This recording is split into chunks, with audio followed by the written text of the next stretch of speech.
It's the Medley of Madness! Now sponsored by our new stubby coolers. Oh, it's finished already. Okay, sponsored by our new stubby coolers. You want to... Featuring our names. What the hell was that? That was the book going immediately. What the hell? Guys. If you want to buy one of these, you can't. Although if you want to give us $2,000, you can have one. Yeah, if you donate enough money, Squarespace, hit us up. Then we might be able to make some merch. Maybe we'll make some merch. Maybe some hats. Maybe I'll buy a hat. Maybe I am cheeky enough t-shirt. Oh yeah, I've got my my Christmas present from Sean and Rach on the I am Knuff shirt. Don't come after me, Mattel. Yep. That's John, genuine. You've got a lovely cricket themed shirt. Yes, I also got it for Christmas from my children.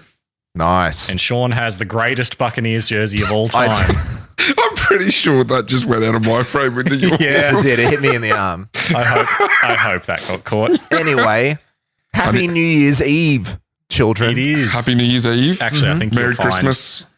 The release of this episode is January 2nd. Cool. So happy January 2nd, everybody. It's 2024. Oh, it's the future. It's the future. John's just placing our new pens. Pen. Our present from Rachel. Cheeky Tail's got a Christmas present. We got these stubby coolers and our pens from my wife, Rachel. Thank you, Rachel. Thank you, Rachel, even though she's never watched any of the YouTubes. Oh, no. Thank you, Rachel. I'll take my thanks back then. Anyway, it's Medley of Madness time. You start like holding it like in the beer ads, or they sort of hold it like this. So yeah. This is how I always drink beer. This is how I talk, just with my hands up above my hands like this. I always hold my drink. I always hold my drink this high. That's how I know it's near me. Anyway, it's the Medley of Madness, and I guess we should play the intro. Yeah, I guess we should play the intro. Play the intro. Play the intro. Roll the track.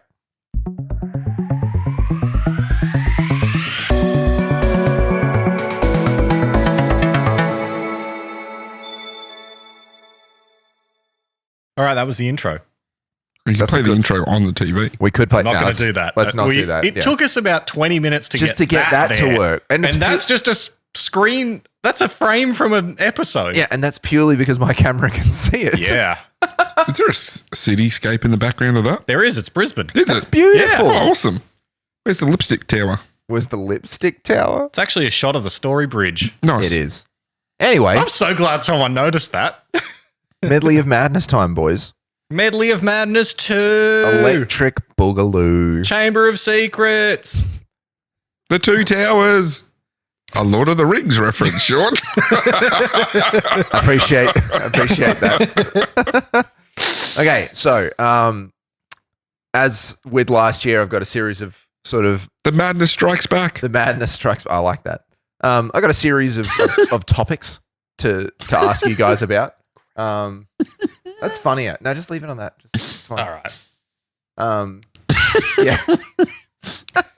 Anyway, I've got a series of topics. Sean's going to get creepier and creepier as it zooms in. Yeah. As with last year, divided into themes. I love the theme episode. I have one less theme than last year. Last year we had, obviously, ancient history, modern mystery, sporting wonders, and, of course, Aaron's blunders. I'm not happy about that still. Yeah, so this year I've tried to keep it a bit more legitimate. So our three themes for today are feats of strength, the power of the mind, and unbreakable spirit. I don't know how to do a pantomime of that, so... That's okay. So I guess we should just kick it off with the first topic. Let's do it. Let's do it. Let's go, John, first. Do it. John, tell us everything you know about Eddie Hall's infamous 500 kilogram deadlift in 2016. Oh, is this the one, was it at a championship? And I feel like I've seen the video, if it's the one I'm thinking of, where he's lifted, what did you say, 500 kilos, dropped it, and then immediately like passed out and nose bled. That's the one.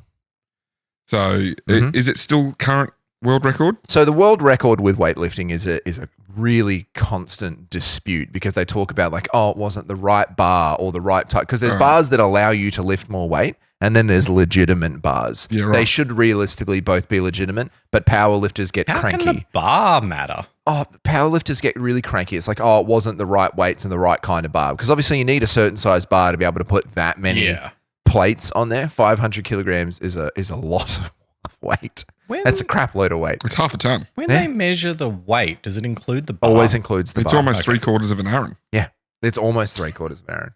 It's pretty wild. So yeah, Eddie Hall in 2016, he went blind, had blood coming That's out of right, his yeah. nose, his tear ducts. Just the amount of blood pressure. It was absolutely wild. He thought he was going to die. Like Yeah. so when he lifted it, There's video. I've seen the video. It's, blood was it pours out of second his attempt nose. too? I think it was his second. Oh no, I think it was his first attempt. Yeah. Okay. But he's lifted lots of heavy weights before. And like some people since then have done a little bit more, like Hafthor Bjornsson has lifted lots of weight. But it's just the fact that it was the first moment where somebody lifted that much weight and just how crazy it was. Arnie was there. Everybody was Who did there. you say was the other one? Oh, I can't pronounce his name correctly. The guy, He's the guy that plays the Mountain, the Mountain in Game of yeah. Thrones. He's Eddie Hall's biggest competitor. Yeah, he's lifted, but same again, right? So his record is with a different bar in a different Yeah. location. So powerlifters are like that. They're a I've bit funny. actually watched quite a few Eddie Hall videos. I find him quite funny. Oh, he's great. He's very a really- entertaining. If he's you a get very entertaining guy. Eddie Hall, if you ever come across this, we're happy to have you on the show. Come on, we'll have a chat.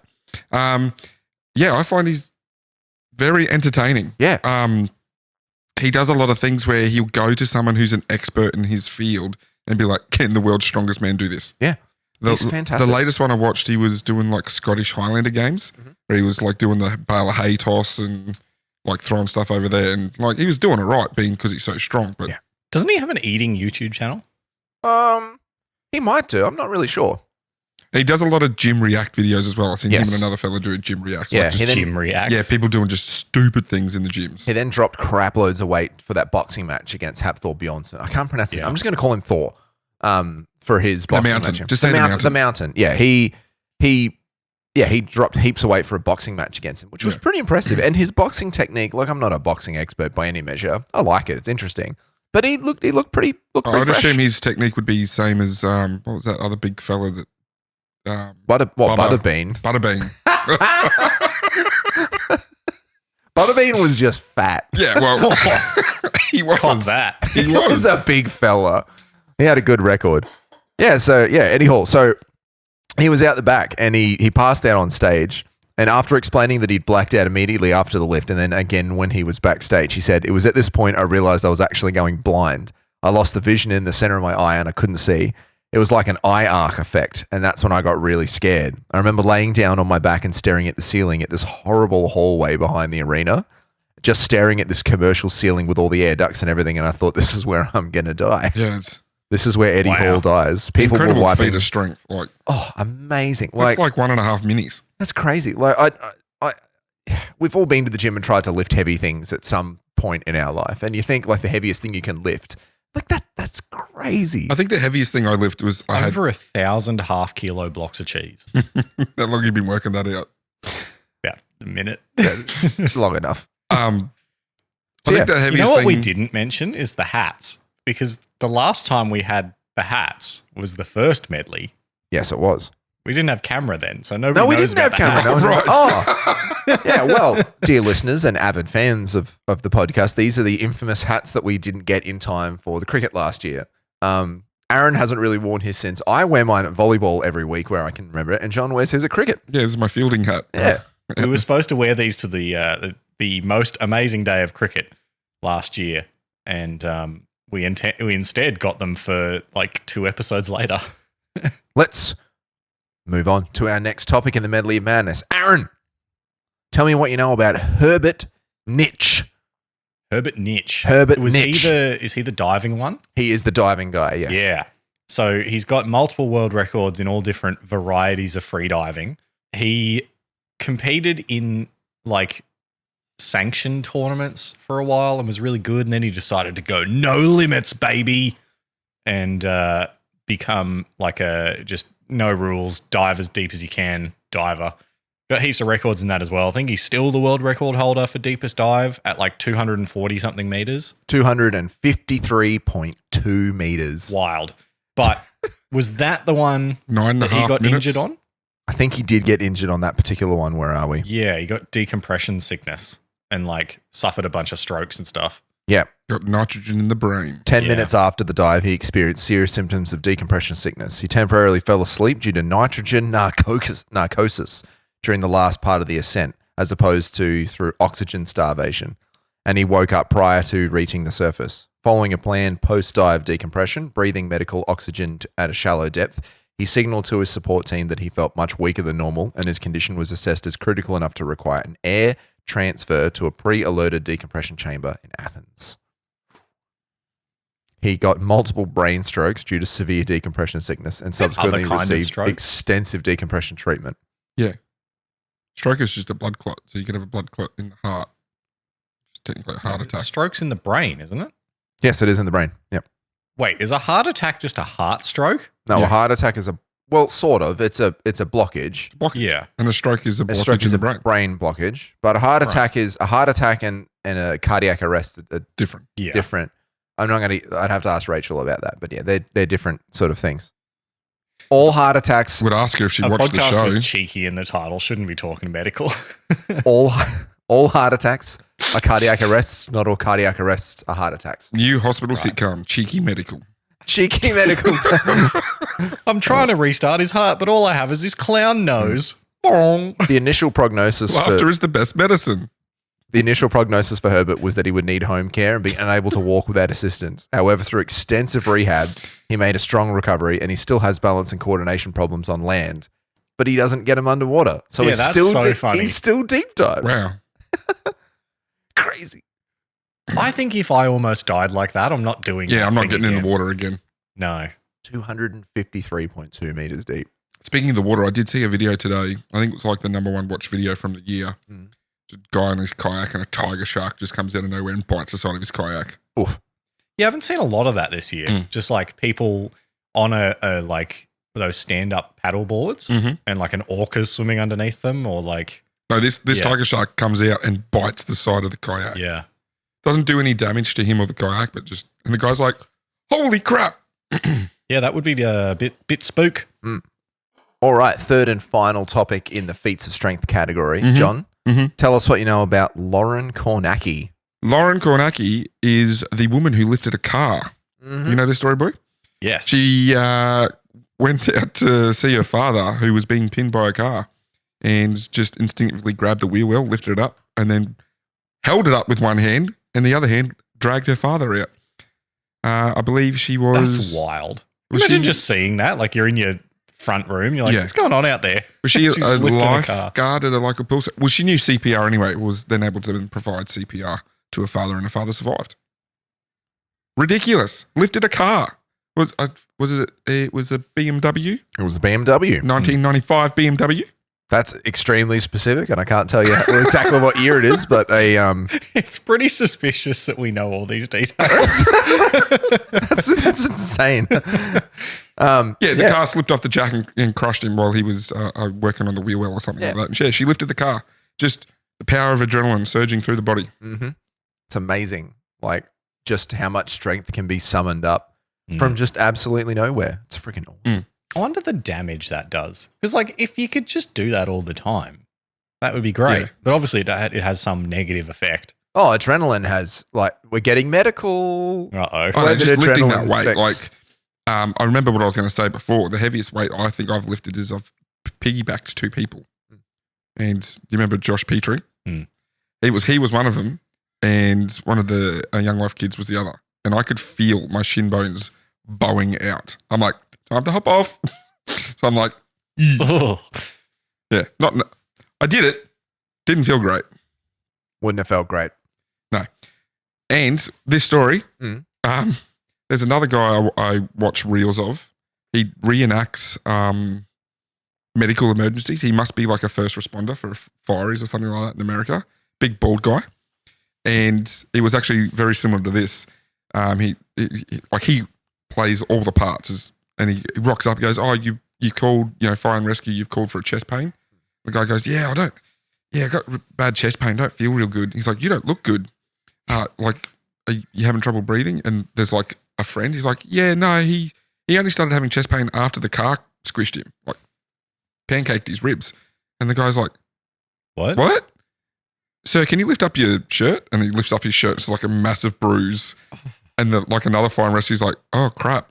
What do you want to do? And the guy's like, drive really fast. Like, we need to get this guy hospital now. Hospital? Yeah, so he's been, He only started having chest pains after the car fell on him. Yeah. Oh, okay. That's a bit weird. Same thing. Jack slipped off. Look, if you're working under your car, don't use a mobile jack or one of the get proper stabilized jacks if you're working under your car. And if you have a friend named Jack, don't let him lift your car. As soon as you lift that car up, you place the stationary jack under the frame. It can't be toppled and then weigh it down. Incompressible Jack. Yep. I've been squished by a car. Have you? Have I told this story? No. The old Mini I have in John has 2 minis. I have 2 Minis. I have a new one, a 2000 and, well, not new. It's like 18 double years. Mini John. It's 18 years old. So it was a 2005, but I've got an old style 1974 as well. And when I was moving it from my mum and dad's house to my house, we were trying to get it enough that we were able to tow it. So you get power into it so we can run lights, brake lights and all that kind of thing like that. At this point, there was no head on the engine. It was just cylinder. The head had been removed. And so we had like a battery charger plugged on because the batteries are in the boot, plugged in the back, charging the batteries and electronics. And I was in the front of the car, like cleaning the old fuses. And something, I don't know what happened, but something happened where the car just started turning over like it was trying to start. So I'm watching the cylinders go up and down. The car's in gear as it's slowly going forward towards me. And I'm in front of it, pushing, like holding it, trying to push it back. And the house is directly behind me. It got to the point where the front bumper was actually squishing my legs between the car and the thing. While I'm still watching the cylinders go up and down. I'm yelling at my dad because Dad was helping at the time. Dad! And he's kind of walked around the corner like, what the F are you yelling for? Oh, crap! And then he's trying to like grab the car to hold it back. I'm like, don't try and pull it. Disconnect the battery. Don't try and pull it. Yeah, he's trying to pull it back. And my dad's like 75 at this time. He like, didn't even lift it off you. No, couldn't lift it off me. So yeah, I just disconnect the battery. As soon as you disconnect the battery, it stopped. But yeah, it was pinning me up against the wall. Yeah, Must have been the starter motor turning Must have over. been, yeah. Something had shorted Yeah. where the starter motor just kicked into action and just started driving this thing forward. It was really freaky. That car's now name is called Christine, after the Stephen King book. Nice. Spooky. The ghost car. There you go. Multiple car squishing stories. Now that completes our feats of strength segment of the podcast. I wasn't very strong in that story. I did not push my car back. That's okay. Oh, hell no, man. Anyway. Oh, yeah, Sean's got sound. I've got my soundboard back, but I Don't know if they sound good. don't know if they sound good, but it's better than last year because there's no crazy delay that we used to have. Big Shaq. Oh, that. Yeah, let's not do Big Shack. That's a little bit. Oh, Yeah. Bruh. Anyway. 1 plus 2. What is it? 2 plus Plus 2 what? is 4. Minus Minus 1. one, That's that's 3. three. Quick Quick maths. It is Wednesday, my dudes. Still one of my favorite stupid ass vines. Anyway. Can I pet that dog? Gotta pet that dog. Oh, I want to pet that dog. That is the best. How about that dog? Let me pet that dog. Oh, so Moving good. moving on to power of the mind. So the human mind is pretty crazy. Doesn't have to be someone thinking about something for a long time and then, coming up with something smart. It can just simply be the maximum capacity of a human's brain that we don't even know that we can use all of it. And a really good example of that is the way that how people with certain mental disabilities have somehow access to different parts of their brain that other people don't have. So You're a about to great talk way. about Rain Man. Yeah, the great way to kick it off is Kim Peek. Aaron, why don't you tell us about Kim Peek, The real Rain Man. the real Rain Man? So, Kim Peek. What? What? That's true. Sorry. What's so funny? I'm just thinking of the who was the actor that played Rain Man? Dustin Hoffman. Dustin Hoffman. And maybe another movie that has nothing to do with it, Tropic Thunder. Just Oh, No. That's Okay. that's too many cringe things in that one because that's that's why I didn't say it, but That's you Robert- forced it out of me. I got to watch Tropic Thunder now. cut. Yeah, Have you not seen Tropic Thunder? Yes, I have. Sorry, Calm down. sorry, bloke. Have Sorry. you not seen Tropic Thunder? Yes, I have seen Tropic when was the Thunder. last time you watched it? I watched- 10 years ago? Maybe more.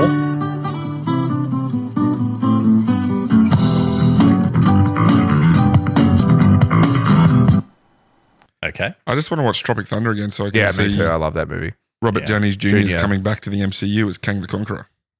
Robert Downey Jr. playing an Australian white man playing Playing a an African American black man. black man. Yeah, So good. there's too many layers. How did they get away with Oh, that? I don't know. Because Blackface. blackface hasn't been okay No. for ages, No. and yet that movie is all blackface. I know Yeah. exactly who I am. I'm a dude playing another dude playing another dude. It's kind of, I guess, because it's making fun of blackface as a phenomenon as well, Yeah. potentially. I don't know. We're way off topic. We're way off topic. Anyway, Kim Peek. What do you mean, you people? What do you mean, you people? Cut it. Cut That's it. so good. So I actually don't know all that much about Kim Peek. I just Okay. know that he was a savant. I don't know what that term actually means, but he was incredibly intelligent, socially awkward. They believed at the time it was autism, but apparently it's not. But he could do things like walk up to people on the street and just be like, "Hey, what day were you born?" And they'd say 23rd of December or something. And he would go, That's a Tuesday. that was a Wednesday. Yeah. So he was met by the person that wrote the script for Rain Man. And so the character of Rain Man is based on him. That's correct. So Kim Peek was born in Salt Lake City, and he was born with, it's hard to pronounce, with macrocephaly, which is a condition in which the circumference of the human head is abnormally large. It may be pathological or Oh, you got harmless, that. but can be familial genetic characteristic.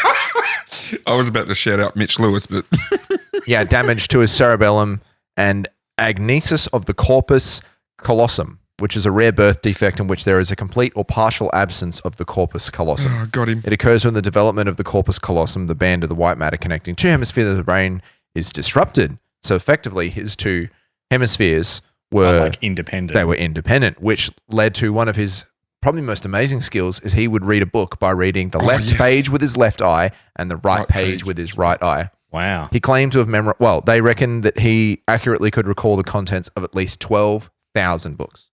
From what I know, incredible human. Incredible human. Didn't they rate his IQ at something like 85? Oh, some like because it failed. 87. Yeah, 87. The social aspects and all that kind of thing. Yeah, but it was considered not to be a valid measure of his actual cognitive ability. It seemed like he wasn't a super weird guy. No. Yeah. Could he? Did he actually like win money? Like in the like No, So I don't think so. Did he actually? No, he didn't go they to a took casino. They for took the movie? artistic license Yeah. for it. Yeah. Yeah, he was quite an amazing man. Apparently, according to his father, he was able to memorize things from the age of about 16 to 20 months old, which is really not very old at all. He read books, memorized them, and then put them upside down on the shelf to show that he'd finished reading them, a practice that he maintained all throughout his life. He could speed through a book in an hour and a half, remember almost everything he had ever read, and vast amounts of information in subjects ranging from history, literature, geography, numbers, sports, music, and dates. it takes me like a year and a half to read a book, not an hour and a half. Yeah. He lived in Murray, Utah, and spent a considerable amount of time reading at the Salt Lake City Library and demonstrating his capabilities at schools with great help from his father. Yeah, he was quite an amazing man. Yeah. R.I.P. Is he dead? Passed away in 2009. He passed away in 2009 at the age of Yeah. 58 years old. Are you going to attempt to read a book? No. Is this the book you're currently reading, boy? It is, yes. Classic War of the Worlds. Yeah. And other tales. In 2000 I thought that said and Cheeky Tales. in 2004, they did some work at the NASA Ames Research Center examining Peak with a series of tests including computed tomography, a CT scan, and an MRI. The You say NASA was doing it Yeah. with the dolphins? Well, the scientists at the Center for Bioinformatics Space Life Sciences at the NASA Ames Research What Center. year did you say? 2004? 2004. Oh, so they were busy not saving the people on Columbia. That's correct. So, Challenger. um, Columbia. they were the first. Throwing shade. The idea was to create a three-dimensional view of his brain structure and compare it to MRIs performed in 1988, like when he was a lot younger.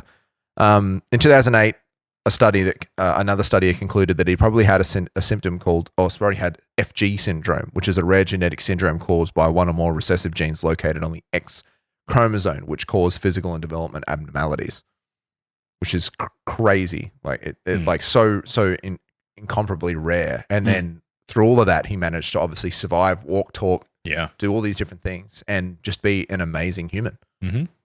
An absolutely fantastic person. All right. That's one aspect of the unlimited power that a brain can have. How about something where someone put their mind to it and just did it?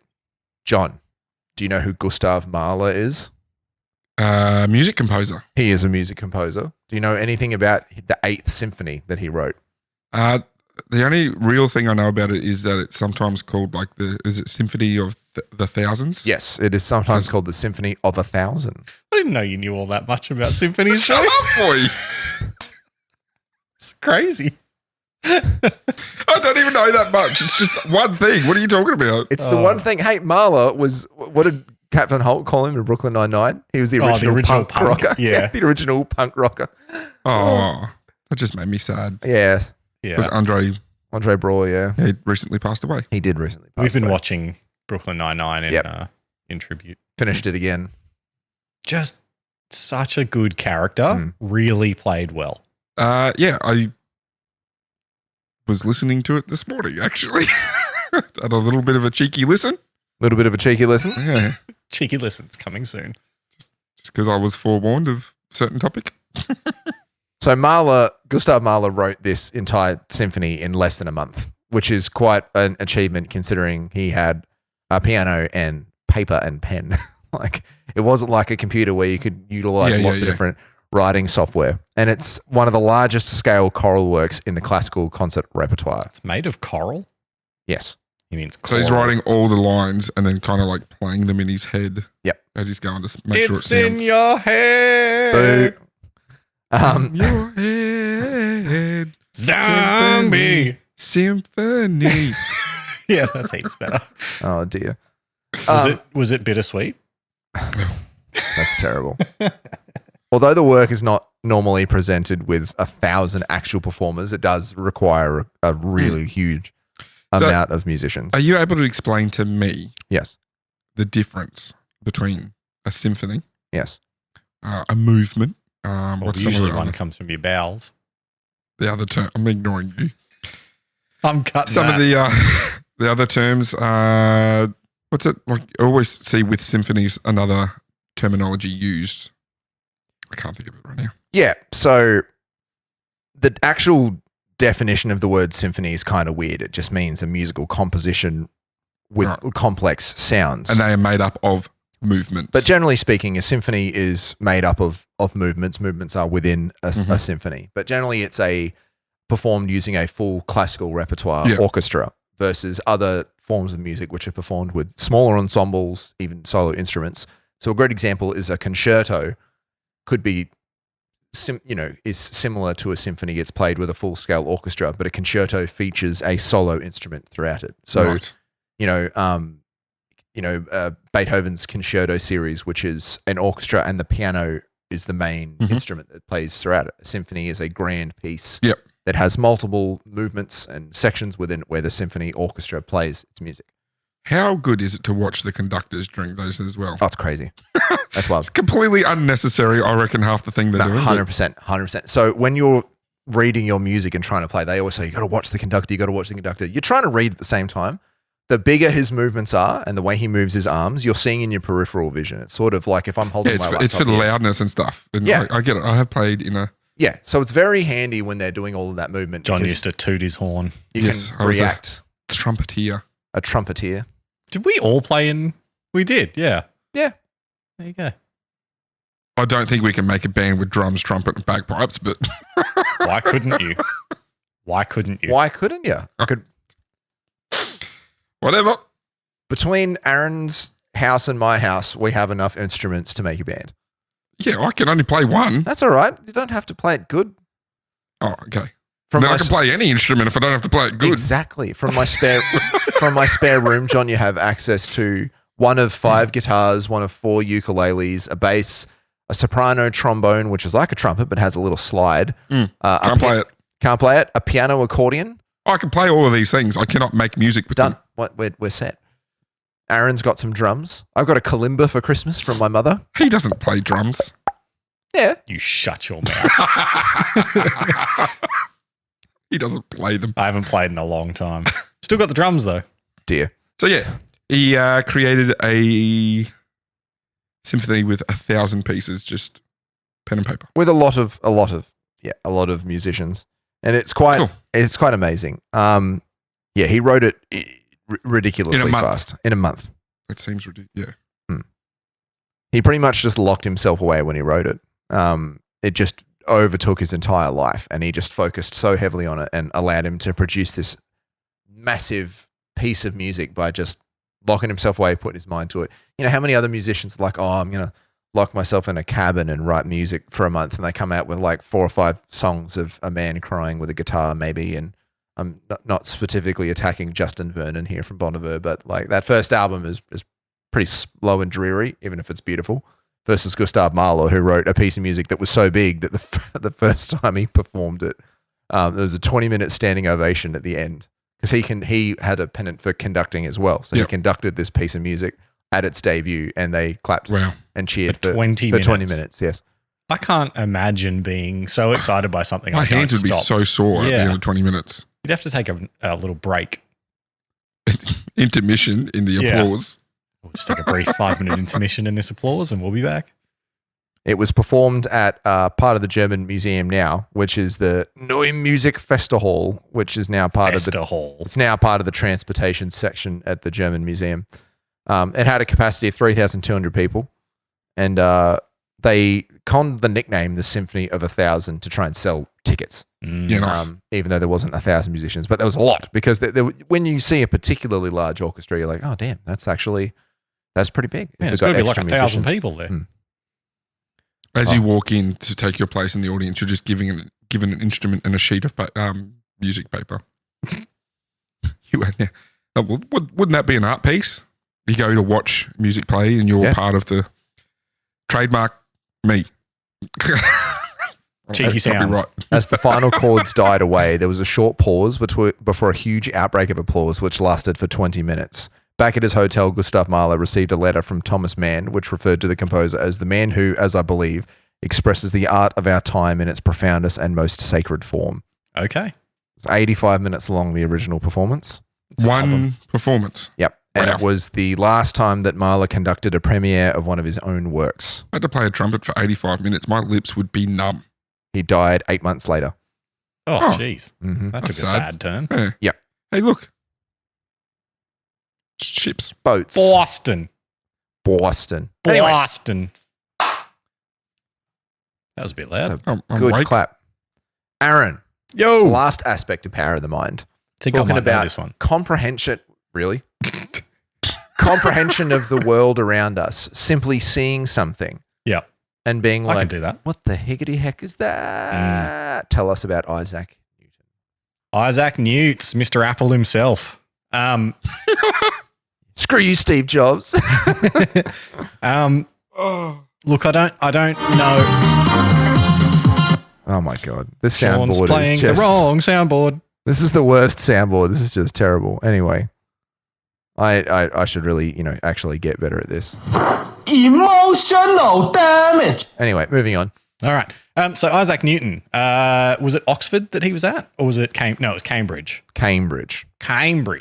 So he apparently wasn't particularly great at his studies to begin with.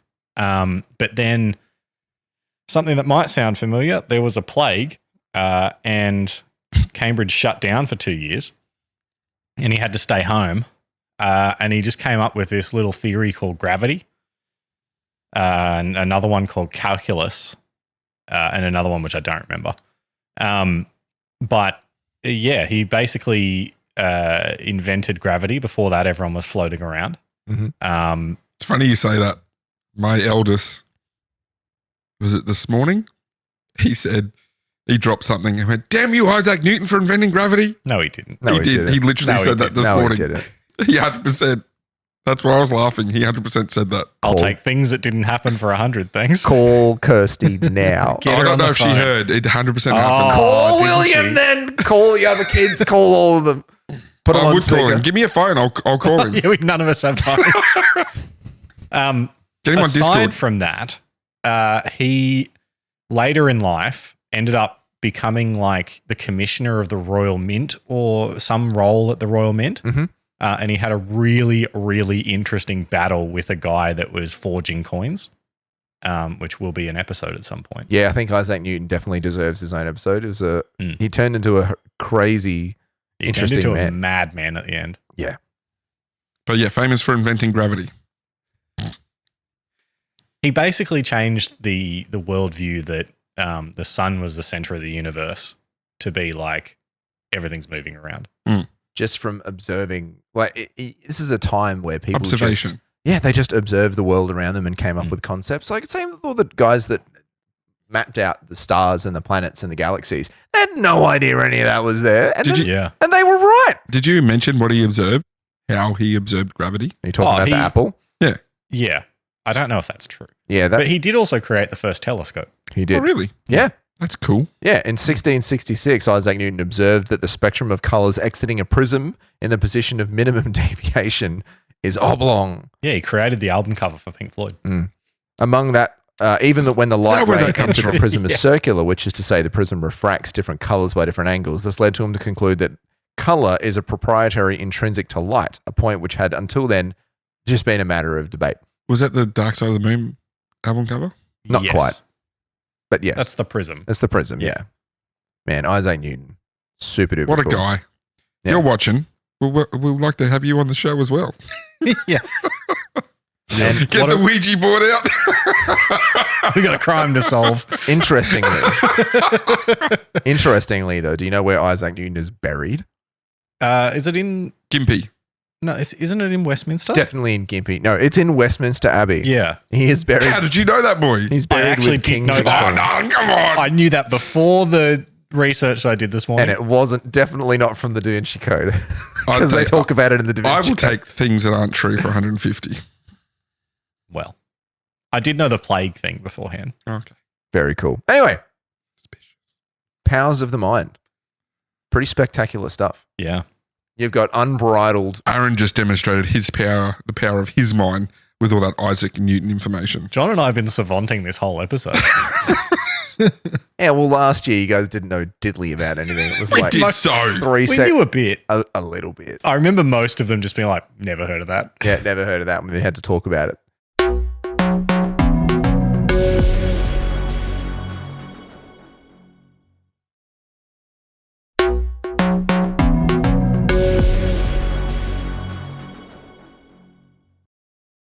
All right, now we're going to move on to unbreakable spirit. Moments or even lifetimes of a person being so strong that they can overcome the atrocities and the hardships that are placed in front of them by It's nice just of you to do another segment about me. Thanks. yeah. Let's kick it off with something near and dear to the heart of Cheeky Tales listeners. Everybody has heard of Mount Everest and the Mount Everest disaster. We did a great episode on it. But who initially climbed Mount Everest? Well, that depends. Who initially summited Mount Everest? That still depends. It's not depends. John, Well, we don't know if Mallory and his mate made it up there. I was under the assumption it was Edmund Hillary. Correct. So Edmund Hillary from... New Zealand. He's from New Zealand. He's on the he's on the $5 New Zealander. note. Yeah. Yeah. Did you mention him in your episode? I think we we talked about I him. mentioned It him was- and said he'll be another episode. Yeah, it was him and he had a Tenzing Norgay. Correct. Tenzing Norgay. Who it was a almost did it Tibetan like the year before as well. Yeah. With a Swedish Sherpa. group. He is a Sherpa. Sherpa. Tell us more about Trevor. Oh, he Hillary. climbed a mountain. He Stayed climbed- up there for 15 minutes and come home. That's what happened. He climbed a mountain. We've been over Everest. Well, I haven't been over Everest. So Edmund Hillary has. Yes. We're talking about, like, this is in an era where people didn't have the modern I don't know what year it technology that was. they have. You don't know what year it was? 53? It was 1953. You know, I actually just listened to an episode of a podcast about Edmund Hillary and Tenzing Norgay's What would you climb. like to take over then, Aaron? Not really. I know more about like the efforts around it than about him. Yeah, the himself. efforts around it are, frankly, the reason I didn't do an episode on it, because I thought about doing it, it's just numbers and times. It really wasn't particularly interesting. The interesting thing is that there's the potential that somebody summited in like the 20s. Yeah. Tell us about that then. Yeah. So it was a guy called Mallory and I think a guy called Irving or Irvine. Don't put that up there. You will knock it off in seconds and then I'll have smashed glass all over the floor. Insulated by this lovely Cheeky Towels stubby cooler. So this is before they were using like oxygen and stuff. Did Hillary use oxygen? Yes. They went up in like the mid-20s and they were seen very high on the ridge towards the summit. And then the clouds came in and then they were never seen again. They died. Yes. Oh. One of their bodies was found. I think they found some of their climbing equipment like a couple of years later. Yep. In 1953. No. In 1994, I think it was, they found Mallory's body. Oh, really? Still pretty well kept, but it didn't have the camera that they took with them, and it also didn't have the photo with him that he was going to put on the summit of his wife. So there's no conclusive evidence that they did or didn't make the summit. Okay. But it's possible that they did. Yeah. In 53, when Hillary got to the top, he was looking for evidence that they had been there and didn't find anything. Nothing. Yeah. Oh, as if As if you're going to find it. As if he's going to say. You reckon? No. He goes, think oh, back crap, then- I'm actually second. Back then, they did actually make an effort to honour the people that had gone before. Especially because at the time of them summiting, there was multiple teams that were going through the process of summiting. So it was a group effort as much as anything. I know we covered it in our Everest episode, but it keeps popping up on my social media feeds of green boots and stuff like that. The dead bodies used as markers on the summit. I have a client at the barbershop that I talk to from time to time that summited Mount Everest. Oh, really? Yeah, he's done lots of different summits. He said he really didn't enjoy Everest. I've done one. What's that one? Kosciuszko. Yeah. Yep, I've done that one. Um, It's very uninteresting. It's like a 3-hour walk on a road, and then you're there. Yeah, he said that Mount Everest really was Just incredibly. for a taller mountain just next to you.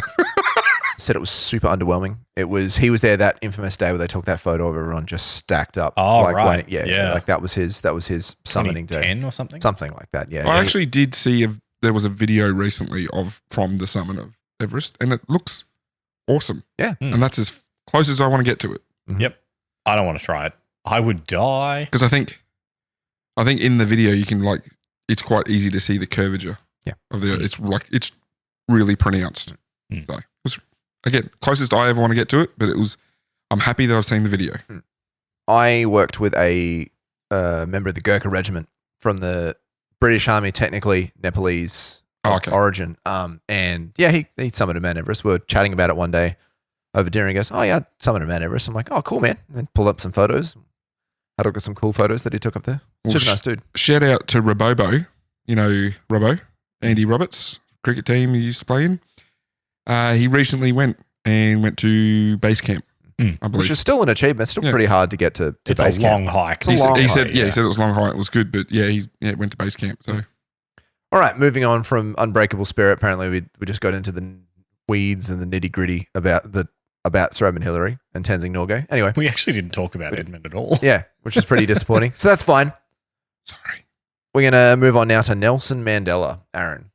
Mando. Mm-hmm. The Mandalorian. That's pretty irresponsible to talk about him like that. Do you know he was a communist? What? Yeah. Mandela was a communist for a while. So he was born in like the 20s or something, maybe a bit later than that, in South Africa just before it went like full white supremacist, and they did apartheid. He spent quite a lot of his youth studying and then becoming like part of the ANC, which was the group that was fighting against apartheid. He ended up going to prison because he was a bit of a terrorist too. Like he did a bit of bombing and stuff, I think. He's a revolutionary. Yeah. Okay, so do you explain the difference between terrorist and revolutionary? Is a revolutionary a terrorist who wins? Depends which side Depends you're on on. which side you're on. Yeah, okay. History is Yeah. determined by the victor. Someone who wins. Yeah. Yeah. So he ended up going to prison for 27 years. He ended up being released by the prime minister.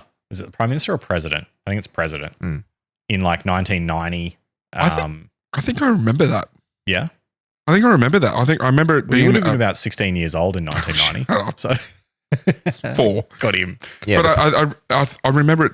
It was just it being a big deal. I didn't fully understand it, but I remember Yeah, I the remember name. Princess Di. and it being a big deal. Yeah. the president released him from prison in Yeah. 1990. And then him and the president worked together to organize like the first democratic vote. Yep. The first 1994, the multiracial general election. And then he got voted in. Yep. They started the Truth and Reconciliation Commission to like Yes. talk about human rights violations. Mhm. And it's one of the best examples of forgiveness, where they said the truth matters more than justice, or the truth matters more than punishment.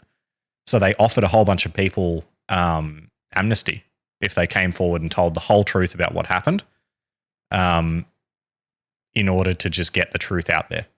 A whole bunch of people didn't do that and ended up getting prosecuted.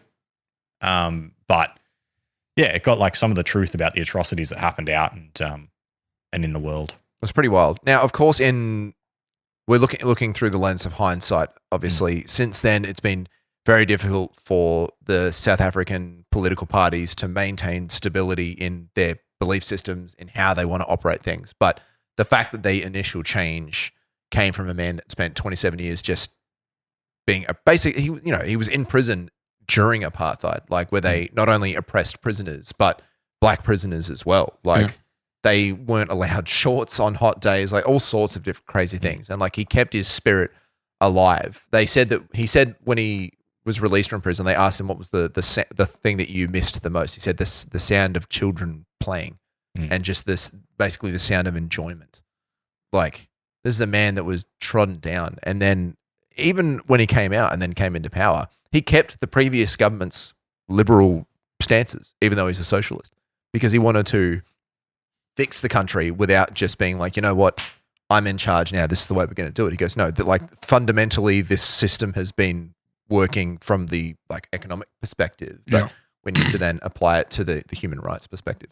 That's what happened in Iran. They changed things too quickly. Yes. And so people were not happy about, everything. Yep. And Iraq as well. Mm. Afghanistan as well. South Vietnam. You have to make people understand and win them over. Yeah. You can't beat people over the head with change. Yeah. When let's say you're a nation that has been relinquished from the control of an authoritative government and somebody has imposed, we're going to put this person in power. It doesn't work. It hasn't really worked ever. They've said, okay, look at Vietnam is a really great example, right? The French and the Japanese were gone. Ho Chi Minh moved in and essentially began to establish control over his country. And then the war starts and everything. And then they put a leader in power in South Vietnam. They're like, no, this guy's going to be in charge. That man was a psycho and made everything worse. Like Ho Chi Minh was a beloved person to the Vietnamese people. This dictator was crazy and they put him in charge of South Vietnam and made everything worse. And absolutely a nightmare. Saddam put into power because he was from the minority. And then he used his power to smush everything that he could find. Like he was like, no, it's crazy. Saddam's a weird one because he did like a lot of great things at the start and was a madman. Yeah. But like pushed literacy forward, like pushed a whole bunch of education and economic reforms in and did like a lot of great stuff. It was like this really rich, prosperous, smart country. Mm-hmm. And then he went, let's have a bunch of stupid wars. Yep. And then, it's not even that. Let's like systematically basically obliterate the other ethnic majority within Iraq because he's from the ethnic minority that had been downtrodden. So I'm going to it was revenge tactics. Nelson Mandela, amazing man. Revolutionized did a lot of work ANC. for HIV AIDS as well. Yes. Spent a lot of time doing a lot of different things. Lastly, on Unbreakable Human Spirit, let's bring it closer to home. John, within the military space, there's lots of different moments of unbreakable human spirit. There's some that are a bit more combat related. There's some that are a bit more humanitarian related. There's lots of fantastic ones. Let's talk about Mark Donaldson. Mark Donaldson he is a Victoria Cross recipient. Correct. Is he the one? I don't remember what theatre it was, but was it a ambush on Australian troops and he ran out and through enemy fire, was it 9 wounded soldiers and dragged them back to safety? Wounded interpreter. And a wounded interpreter, was it? Yeah, so just no regard for his own life, just ran out and saved his fellow troops through heavy incoming fire. Mm-hmm. You hear that story a lot, actually, like people just running out and doing very similar things. Yeah. Believe he was named Young Australian of the Year in 2010. Mm-hmm. What do you like for that? You always, every time. Is this the one that I would have seen video of? Is the they've done a reenactment of a reenactment? I thought his, I've like actual body cam. No, I don't think there's body cam footage of this particular one. But they did a dramatic reenactment of it for 60 minutes or something like that. It was pretty outstanding. So on the 2nd of September 2008, patrolling with Afghan and US forces. It would have been Afghanistan then. Yes, it was Afghanistan. They were ambushed by a well-prepared and larger Taliban force. The ambush began with sustained machine gun and rocket-propelled grenade fire, causing several casualties. Donaldson deliberately exposed himself to the fire from the Taliban fighters in order to draw their attention away from the casualties, allowing them to be moved to cover. When the patrol attempted to withdraw, a number of casualties was such that the unwounded personnel, including Donaldson, had to make their way on foot so that the wounded casualties could be in vehicles. As they set off, it was realized that an Afghan interpreter attached to the patrol was wounded and had not been loaded into the vehicles. Donaldson immediately crossed 80 meters or so of open ground between the convoy and the interpreter under heavy fire, carried him back to the vehicles where Donaldson administered first aid, and then the patrol eventually broke free of the ambush after 2 hours. Isn't that very similar to what the Victoria Cross recipient, big fella from Brisbane, I'm forgetting his Are you name. talking about Ben Robert-Smith? Yeah. Didn't he do something very similar? He did some stuff, but we're not going to talk about Ben Robert-Smith. It's way too much of a contentious topic in Australia. I understand that it's contentious, but his actions... His was a little different. It was more combat related. Yeah, okay. More combat related. And then Cameron Baird as well drew a ridiculous amount of fire when he received the one his. That passed away. He passed away in combat. Cameron Baird's one was one of just gut, just absolute, just balls. Just that man was just like, you know what, I'm just going. It reminds me too of, I know this is from the TV show Band of Brothers, but based on real people. That's okay. Yeah. Colonel Spears. Mm-hmm. That story of him running through the German line to relay a message to the other Allied forces and then running back. Ridiculous. Absolutely ridiculous. They said like the Germans were that confused they didn't shoot at him at first because they didn't know what was happening. Just an American soldier running past their line. Yeah. Yeah, so Mark Donaldson he's a very interesting man. If you've never listened to any of the stuff that he's done in his future life, he stayed in the SAS for a long time. He's a dad. Was it the SARS? Are you trying to say SASR? Yes, that's the one. That's the official title of the SAS, SAS regiment, but it's simply known as the SAS. Yes. I'm thinking of a different one. You're thinking because on the base there's a SRS. SRAS. Yeah, it's completely different. Yeah, it's completely different. Mark Donaldson was an orphan in his teenage years. Spent a lot of time in his youth, like growing up in the bush and just learning. He's just a extremely down-to-earth Australian man that through his power of just his human spirit was like, nah, this is what I got to do. Like, this is terrifying. Oh, yeah, this is awful. Yeah. I just got to go and do this. And it's such an amazing example. He was the first recipient of the Victoria Cross for Australia when it was revamped into the Australian Honours and Awards system. So after Vietnam and Iraq and some stuff, they reshuffled the Australian Honours and Awards system. Previous to that, we had our Honours and Awards were part of the Imperial Honours and Awards system. So when the Governor-General consolidated it all into the Australian system, which then created its own level of seniority of how you wear the medals. they created the Victoria Cross. It's exactly the same, but for Australia. Yeah. Yeah, he was the first recipient, 2008. Hmm. It was pretty wild. Well, 2009 he received it. Yeah, 80 meters of open. That's crazy. That's quite a long way. That's all. Yeah. And like, I'm sure he still would have been in full combat gear as well. So he's Yes, he carrying was. a lot of weight. So he has quite a few different medals, but most of them are just the standard medals that people receive for fighting in Afghanistan. Yeah. It was just Like a tour sheer medals and stuff like Yeah, that. this was just an amazing moment of sheer unbreakable spirit of humans. So are you able to shed some light on how that then comes to being awarded? Is it just like a superior officer or someone else goes up the chain and says, look, this fella did that? Or Essentially, yes. come out in official battle reports? It comes out through official battle reports, and then they start thinking about like, oh, are we going to, maybe write this up? Someone will have the know-how about, okay, we're going to write this up for recognition of some form. Yeah. And then where that eventually makes it to is up to So it's not necessarily, bureaucracy. we're going to nominate this guy for the Victoria Cross. No, it's just they we're just- going to nominate this action for Yes. honours, and then through whoever makes that decision, they come to the decision of this is worthy of a Victoria Cross. Yes. Okay, cool. Yeah, so the events were first reported by the Australian press on the 12th of December 2008 following a briefing by Major General Tim McGowan on the 11th of December. At this stage, Donaldson was just identified as Trooper F. He then became the first recipient of the Victoria Cross for Australia. He was presented with the medal by the Governor-General at Government House in Canberra. Nice. They write it up as a report, and then it could go anywhere. Like you're talking about Medal for Gallantry, Citation for Gallantry, individual awards, and this happens to be the highest one. Yeah. He then had an audience with Queen Elizabeth II at Windsor Castle in 2009 as well. Good man. Mm-hmm. And that concludes Medley of Madness. Oh, madness. Yeah, it was pretty wild. Good pretty episode, mad. Sean. Did my speaker turn off? Oh, no. Oh no, my sound. Soundboard. we have- Hope these are license free.